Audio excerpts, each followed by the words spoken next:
Bonjour à tous, on se retrouve aujourd'hui pour une question très très délicate. Euh, Pas délicate dans le sens politiquement correct ou incorrect, mais délicate parce que douloureuse, parce que souffrante, parce que universelle, euh, parce que épineuse, comme, comme un cactus, tu ne sais pas par quel bout la prendre. C'est la question de l'esclavage. Alors j'en ai eu plusieurs. euh, je vais en citer une, mais j'en ai eu plusieurs qui sont posées de différentes manières. Et je vais vous donner le point de vue de l'enseignement essénien sur la question de l'esclavage. En tout cas, je n'ai pas la prétention de vous donner la totalité, mais quelques éléments de réflexion que je trouve qui peuvent être intéressants dans une discussion sur ce sujet, et puis essayer d'avoir des pistes de résolution intérieure de ces... Parce que pour certains, ce n'est pas une question, c'est une séquelle, c'est un trauma, voilà, c'est vrai, c'est vivant. Tu vois, tu ne peux pas dire à quelqu'un qui est handicapé, oui, le handicap est une réflexion sociétale. Pour lui, ce n'est pas une réflexion, tu vois, c'est du quotidien, c'est du défi, c'est sa matière brute. Voilà, il a comme une boule d'argile et puis il doit faire quelque chose avec dans sa vie. Donc, c'est pour ça elle est délicate dans ce sens-là. C'est que ce n'est pas une question que... Alors bon, là il y a une question, c'est explicitement sur l'esclavage racial. Bon, je la cite tout de suite la question. J'habite en Guadeloupe, je voulais savoir si vous étiez déjà penché sur la question de l'esclavage, non pas celui qui pouvait être occasionnel, mais celui lié à la couleur de peau, où l'homme a décidé qu'un autre être humain n'était rien, ne valait rien et ne pouvait rien faire dans l'existence, sauf lui être assujetti, car finalement c'était bien pour lui-même. De plus, quel bien tirer de ce mal-être qui continue à ronger nos sociétés de nos jours? Comment être ensemble des êtres humains et non plus des noirs ou des blancs ou autres? Comment réparer ces blessures passées et mieux vivre aujourd'hui et demain sans perpétuer cette partie de notre histoire aux Antilles? Alors tu comprends, c'est pour ça qu'elle est délicate, c'est que je veux surtout pas donner l'impression que je suis un donneur de leçons et que moi, je vais t'expliquer comment résoudre les questions que la vie te pose, toi, descendante d'esclaves aux Antilles, tu comprends? Je n'aurais pas du tout cette prétention. Puis ça... Bon, en tout cas, bref, c'est pas ça que je vais faire. Je ne veux pas non plus éluder la question, mais je trouve qu'il faut définitivement la mettre dans un contexte plus grand. Parce que tu vois, le point de vue essénien, c'est un point de vue qui est en prise directe avec la réalité que tu vis. C'est-à-dire que tu ne te fais pas conter d'histoire par qui que ce soit. Ta grand-mère peut te conter des histoires, l'école peut te conter des histoires, les médias, le gouvernement peuvent te conter des histoires. Mais dans tous les cas, tu dois rentrer en prise directe avec le réel et t'approprier ce qui t'est transmis. Même ce qui t'est transmis de ta grand-mère, ton devoir, en tant que descendante et membre de cette chaîne mémorielle, c'est de t'en emparer, comme je disais, d'une boule d'argile, et tu dois toi en faire quelque chose. Tu ne peux pas dire c'est ça qui s'est produit. Oui, c'est ça qui s'est produit, j'hérite d'une situation, j'hérite d'un trauma, j'hérite d'une société qui est constituée de telle ou telle manière, mais moi aujourd'hui, âme incarnée dans un corps, je travaille sur cette matière et c'est ce que je suis venu faire. Donc tu vois, la première chose, c'est que vraiment un essénien fait tout pour s'emparer de la matière de sa vie et la travailler par lui-même. La deuxième chose qu'un essénien va faire, c'est d'essayer de replacer la situation quelle qu'elle soit, même la plus atroce et la plus barbare, comme la plus sublime et merveilleuse. Tout de suite, il veut la replacer dans un contexte plus grand, plus universel, plus naturel. Pourquoi? Parce que sinon tu risques de rentrer dans une fascination pour ton souvenir, j'insiste, positif comme négatif, et d'imaginer que ton souvenir est particulièrement exceptionnel, grandiose, merveilleux, digne d'intérêt, ou ta personne, tu es particulièrement génial, merveilleux et tout ça. Et ça engendre de profondes illusions. Donc il faut toujours, c'était le sens de l'observation des étoiles, de ce qu'on a appelé le chamanisme et tout ça, c'est tout simplement de se replacer dans le grand organisme de la création et d'être dans l'amitié avec tous les êtres, et d'être avec et de ne pas être isolé. Donc, si tu veux, de cette façon-là, tu es obligé de prendre le mot esclavage et de te le réapproprier. Et ce que tu peux réaliser, c'est qu'il y a plein de manières d'être esclave, mais que ce n'est pas différent finalement.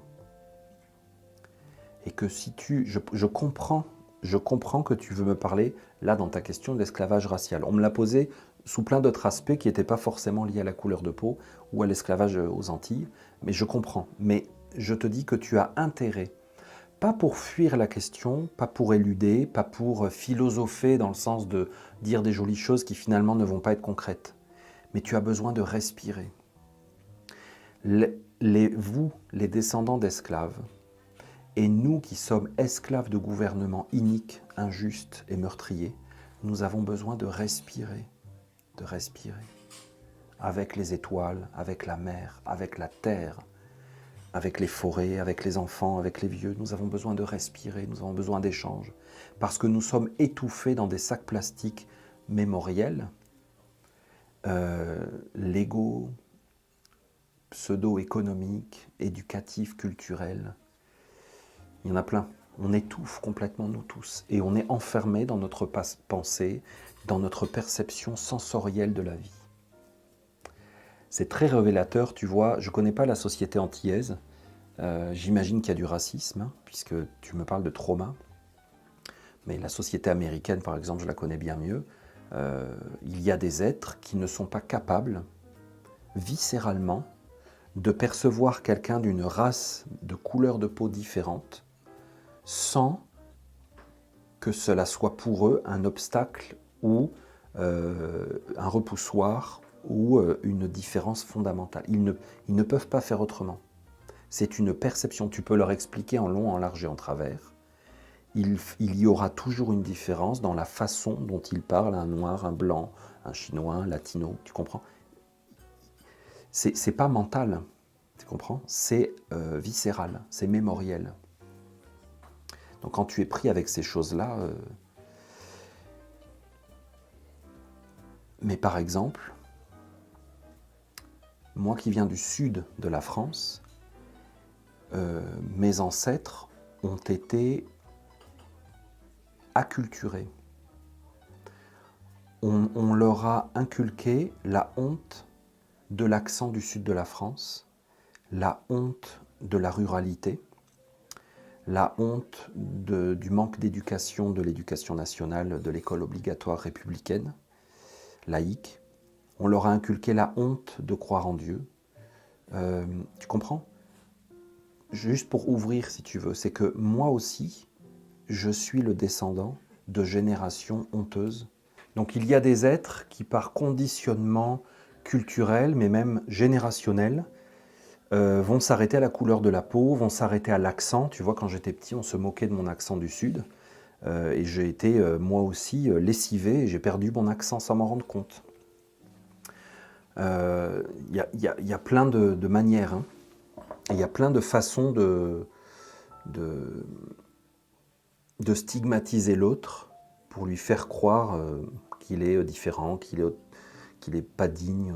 Bon, tu vois, ce qui passionne les Esséniens, c'est la connaissance de l'être humain. Parce que finalement, quelque problème que tu abordes, un problème vient toujours d'un désaccord, d'un déséquilibre, d'un trouble, de quelque chose qui n'est pas harmonieux et originel. Et très souvent, tu retombes sur l'homme comme source de ce désaccord, de ce déséquilibre. Et finalement, quand tu interroges l'être humain, pas comme un sondage, mais c'est-à-dire que tu t'interroges toi-même et tu rentres en exploration de toi, tu vas t'apercevoir qu'à l'intérieur de toi, j'en parle beaucoup dans le cours Médecine sacrée, c'est vraiment une base absolue de la connaissance de l'être humain et de la maladie et des processus de guérison, puisqu'on parle bien de guérison. Hein. Tu vas t'apercevoir qu'à l'intérieur de l'être humain, il n'y a pas que des organes dans son corps physique, il y a des organes subtils, c'est-à-dire que il y a à l'intérieur de toi des espaces qui fonctionnent selon un certain mode spécifique et qui ont certaines fonctions. et qu'une fois qu'on a créé à l'intérieur de toi un organe subtil, par exemple la honte d'être noir, la honte d'être roux, la honte d'avoir un accent du sud de la France, ou à sens inverse, le sentiment de supériorité d'être noir, le sentiment de supériorité d'être roux, le sentiment de supériorité de t'appeler un tel, de parler avec tel accent, d'avoir tel diplôme. Tu comprends? Peu importe. Tu as à l'intérieur de toi un organe aussi réel et même plus influent et puissant qu'un organe physique. Comment veux-tu faire pour changer ça? Il ne suffit pas de dire c'est fini, l'esclavage est fini. Hein, on a aboli l'esclavage. Ça ne suffit pas. Il ne suffit pas de dire ah, j'ai lu un livre, ça m'a ouvert les yeux et j'ai compris. Ça ne suffit pas. Tu comprends? C'est comme si tu disais oui, j'ai lu un livre sur le foie, j'ai compris. Ben non, tu n'as rien compris. Si tu as une maladie au foie, tu l'as toujours. Ce n'est pas parce que tu comprends que tu l'as plus. Et ces organes sont alimentés de façon spécifique. Et donc, c'est pour ça que je te dis que d'une certaine manière, même si la question est très spécifique sur l'esclavage racial, il n'y a pas un esclavage racial, il y a un esclavage tout court. Et finalement, l'être humain ne fait que faire aux autres ce que lui-même vit et ce qu'on lui a lui-même fait. À partir du moment où un être porte cet organe d'être un esclave, il va chercher à être le maître de quelqu'un d'autre, à l'extérieur, pour se sentir existant et parce qu'il ne fait que répercuter ce qu'il vit lui-même. Maintenant, comment on fait? Il faut s'adresser à ces organes-là qui sont des mémoires. Un organe, c'est quoi? C'est une mémoire. Si ton foie est un foie, c'est qu'il se souvient tous les jours du boulot qu'il doit faire. Il ne va pas tout d'un coup essayer d'être un poumon. Ou alors ta vie va être très difficile. Tu comprends? Un organe, c'est un ensemble de cellules qui se souvient et qui fonctionne d'une façon permanente, prévisible, organisée, structurée. Donc, il y a des organes souffrants, malades, qui sont dans des égrégores entiers, les égrégores d'un peuple. Par exemple, la Guadeloupe, Haïti. Tu imagines Haïti? Haïti n'ont pas du tout le même destin que les autres peuples des Caraïbes. Ils ont une histoire très très particulière. Et on n'a pas de cesse de le leur faire payer. C'est des organes subtils. Maintenant, tu imagines bien qu'il y en a une infinité, parce que tu peux être, par exemple, aux Antilles, avoir toujours cette espèce de mémoire et de traumatisme transgénérationnel d'être noir ou d'être blanc ou d'être ceci, d'être cela, d'être un homme, d'être une femme, d'être grand, d'être petit. Bon. Tu trimbales ça comme une casserole, ou plutôt un boulet piquant, mais t'imagines que tu en as plein d'autres. Parce que ça, c'est ton karma, ça veut dire que c'est ton héritage culturel, familial, de ton peuple, de la nation. Parce que pour moi, les Guadeloupéens sont une nation. C'est un peuple d'âmes, c'est un groupe, une âme-groupe, un égrégore spécifique, qui est pour moi, j'imagine, différent des Antillais, des Dominicains. Ok?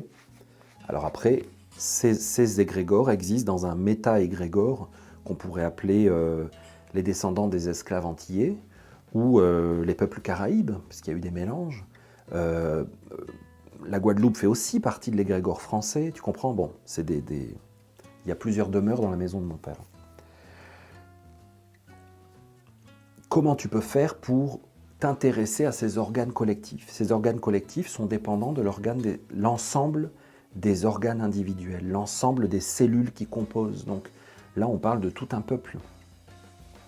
Et donc, comme je te disais, tu imagines bien qu'en plus de ça, il y en a plein. Il y a, donc, tu as ce lien, cette situation de vie particulière dont tu fais l'expérience dans cette incarnation, mais tu as aussi tes choses à toi. Par exemple, je ne sais pas moi, tu es jaloux et tu souffres de la jalousie et tu ne peux pas t'empêcher. Tu es victime de ce sentiment qui vient tout le temps dans ta vie. Tu as peur, tu es motivé par la peur, tu as énormément de difficultés à trouver un sentiment de sécurité, tu es très très insécure. Tu comprends, tu en as plein d'autres qui se greffent là-dessus. Donc tu ne peux pas t'intéresser à un seul en particulier en imaginant que c'est lui le problème et que le reste, qu'il faut t'intéresser à une maladie. Moi, j'ai une approche en santé, par exemple, de naturopathie, bien sûr essénienne, parce que c'est encore différent, mais tu comprends, c'est une approche globale, holistique, hein, pour utiliser un mot grec, parce que tu es obligé de considérer l'ensemble. Donc, comment tu fais au milieu de tout ça? Ça, c'est ce que j'explique et je donne des techniques spécifiques pour travailler de cette façon-là dans la formation Mandala de guérison. C'est de travailler avec la roue médecine des Esséniens, c'est-à-dire qu'au centre de la roue de ta vie, du cercle de ta vie, donc il y a plein de strates, de couches, de roues et tout ça, au centre, il y a le divin. Et que c'est uniquement en te concentrant et en te rapprochant, fixant ton regard et ton cœur vers le divin, pas, alors je te dis tout de suite, pas Dieu des chrétiens, Dieu des hindouistes ou Dieu des musulmans, non, pas un Dieu, le principe divin, c'est-à-dire ce qui est universel, absolu, intemporel, dans tout. Si tu appliques ces critères, tu es obligé de trouver l'essence divine de chaque chose. Nécessairement, tout le reste va se replacer. Les mémoires vont se défaire, vont se dissoudre, vont se résorber. Les leçons de vie vont être prises. Et du point de vue essénien, c'est la seule chose qui peut guérir tout chez tout le monde. Le reste va être du soulagement. Tu vois, par exemple, toi et moi, on va monter une association en Guadeloupe, association pour le dialogue entre les Noirs et les Blancs, ou alors guérison de l'esclavage, ou bon, je sais pas, tu vois, quelque chose comme ça. C'est des super initiatives, hein, il y en a plein. Je me souviens, il y avait eu les Anneaux de la Mémoire à Nantes, une exposition. Bon, tu as eu ce feuilleton Racine, Roots, tu sais, aux États-Unis dans les années 70, qui a été un exutoire extraordinaire, un baume sur le cœur des descendants d'esclaves, sur les Noirs américains, parce que pour la première fois, on racontait leur histoire du point de vue de quelqu'un qui vivait l'esclavage. Tu as le film Amistad. Tu comprends, tu as des tentatives extérieures qui sont des baumes, qui apaisent, qui soulagent et qui font progresser un peu le récit, l'expression. Il faut d'abord, c'est des premières étapes, ça, il faut être capable de raconter l'histoire. Mais personnellement, je pense que tout ça, c'est sans issue. Parce que il manque à la plupart d'entre nous un sentiment d'existence, pas un sentiment d'existence, une conscience d'être qui est indifférente à notre nationalité, notre langue, notre couleur de peau, mais qui en même temps en fait partie et l'intègre. C'est-à-dire que ça, c'est le sentiment d'existence que t'apporte la Terre. Aucune philosophie, aucune carte d'identité, aucun numéro de sécu, aucun privilège, aucune histoire, aucun souvenir ne peut remplacer ça. Justement, les problèmes viennent quand on essaye de le remplacer. C'est-à-dire que en t'enracinant et en puisant ton sentiment d'existence de la terre où tu vis,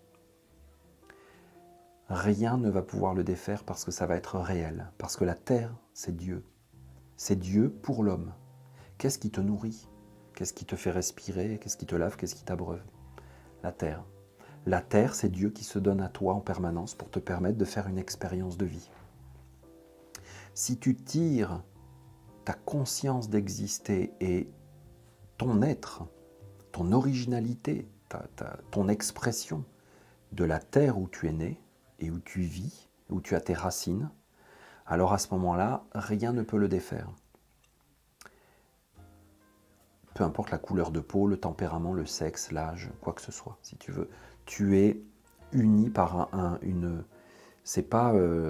oui, on pourrait dire l'amour d'un pays, bon, mais même plus que ça, tu vois. C'est-à-dire que c'est la réalité d'où tu puises ton existence.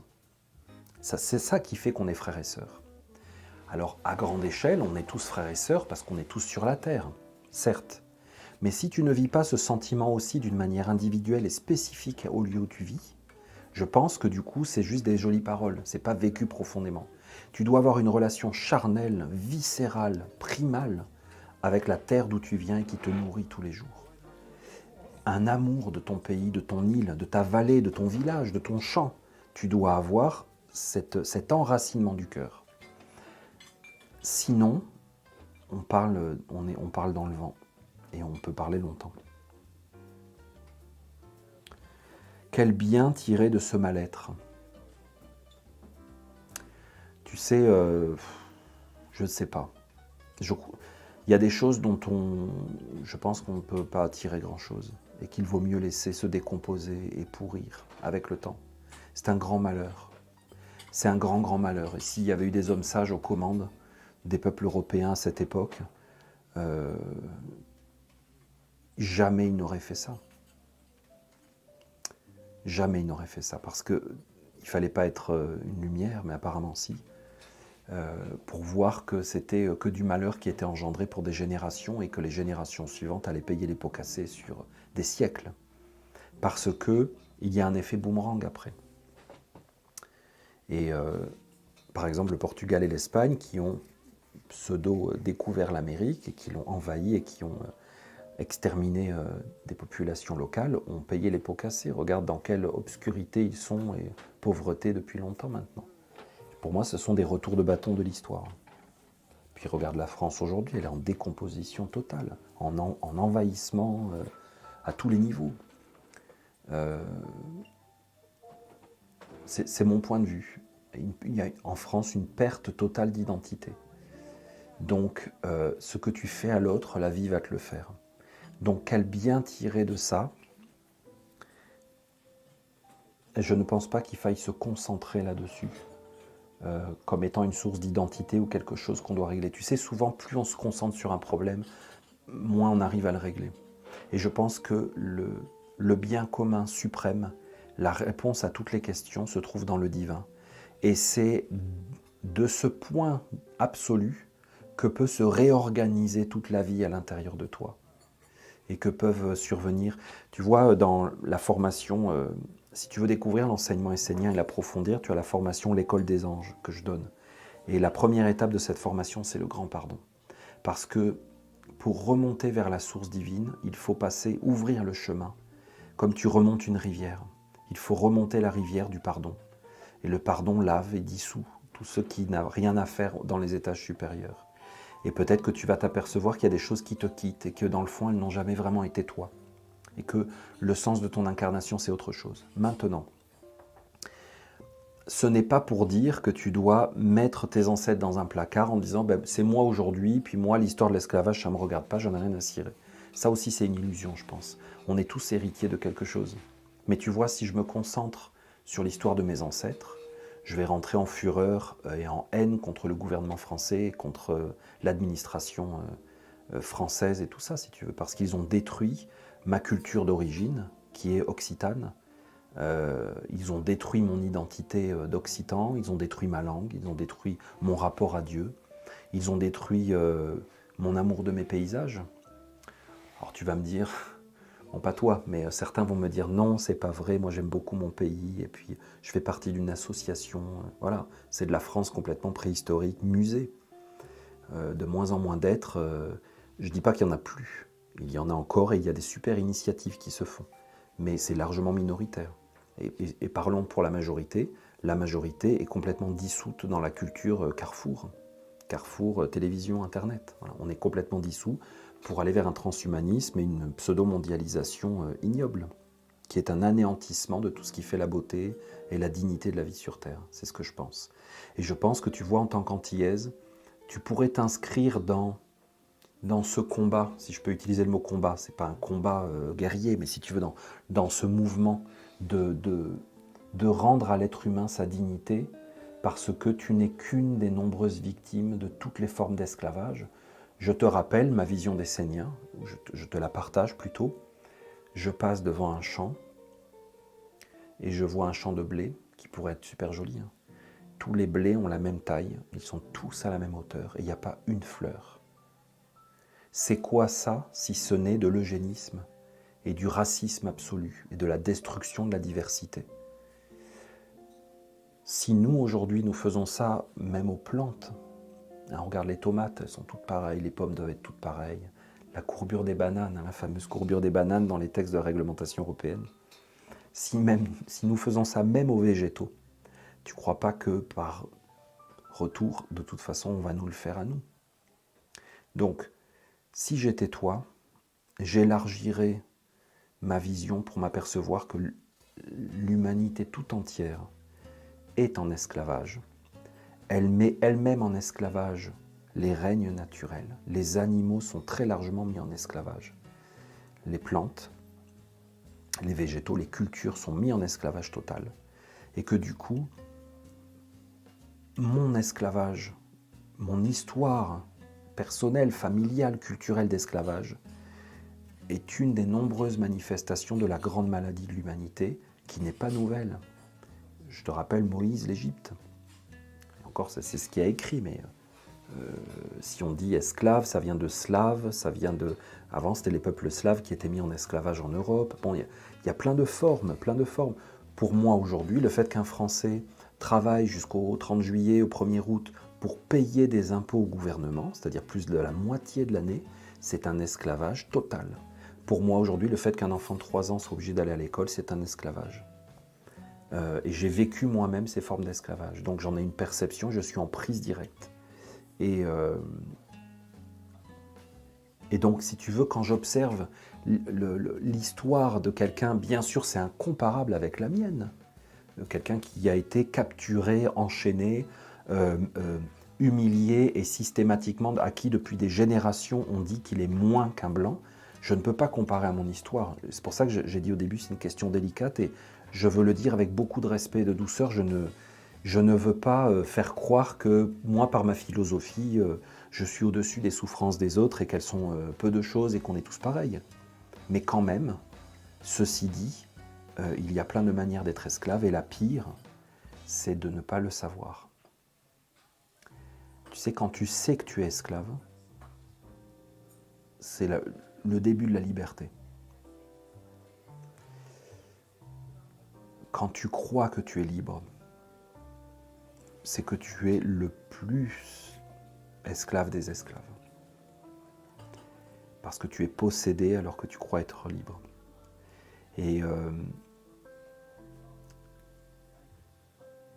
tu vois, je sais pas, tu possèdes des esclaves, ça existe encore aujourd'hui. Hein. Moi, j'en ai vu en Afrique des enfants esclaves. J'en ai vu. Et ils étaient mis en esclavage par des gens qui avaient vécu eux-mêmes une enfance d'esclaves.